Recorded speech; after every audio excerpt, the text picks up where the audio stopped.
Mga katrops, welcome back ulit kayo sa aking channel Sports React PH at ngayon nga ay pag-uusapan natin ang pinanggako ni Victor Wembanyama na kukunin niya ang Rookie of the Year award. Pag-uusapan na rin nga natin ngayon ang balitang jackpot nga daw po si Austin Reeves sa kanyang bagong sapatos at ang naibalitang bagong papalit kay Christian Wood sa Los Angeles Lakers.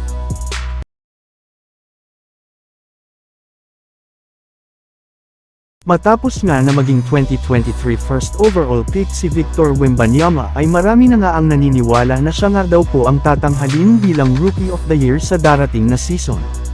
Kaya dyan pa lang nga ay mukhang napakalaki at napakabigat na nga na pressure ang dinadala nito ngayon. Dagdagan mo pa ng katotohanan na siya nga daw po ang punteriya na talunin ng ibang mga rookie at ilang mga players sa loob ng NBA.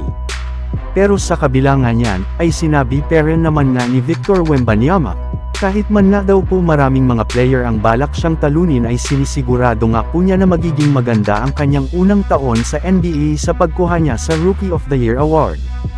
Yes, gagawin nga niya ang lahat ng kanyang makakaya upang masungkit lamang ito at kasama na nga dyan ang pagpapatambo niya sa mga manlalaro na tuma-target sa kanya ngayong off-season. Samantala pumunta naman tayo sa ating sunod na pag-uusapan ngayon sa balitang jackpot nga daw po si Austin Reeves sa kanyang bagong sapatos at ang naibalitang bagong papalit kay Christian Wood sa Los Angeles Lakers.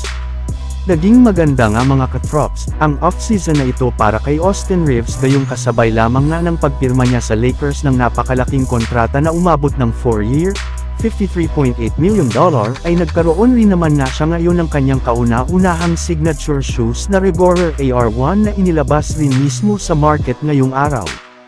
At sa kaswertehang palad pa nga mga katrops, ilang segundo lamang nga daw po mula nang maging available sa market ang kanyang signature shoes ay naging sold out na nga ito agad-agad. Yes, ganyan nga anabangan ng mga fans ang sapatos ni Austin Reeves gayong grabe nga po ang nakukuhang hype nito simula sa pagpapakitang gilas niya last season sa Los Angeles Lakers hanggang sa pagsali niya ngayon sa Team USA para sa darating na FIBA World Cup.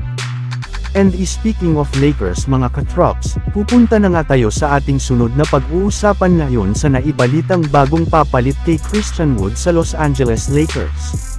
Katulad nga ng naibalita ni Jovan Buha ng The Athletic, mas gusto na nga ni Wood na pumunta sa Miami Heat.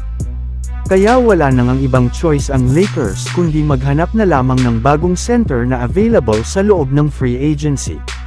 At base nga sa pinakahuling ibinulgar na balita, si Bismack Biyombo na nga daw po ang nangungunang free agent big man na balak kunin ng Lakers ngayong off-season.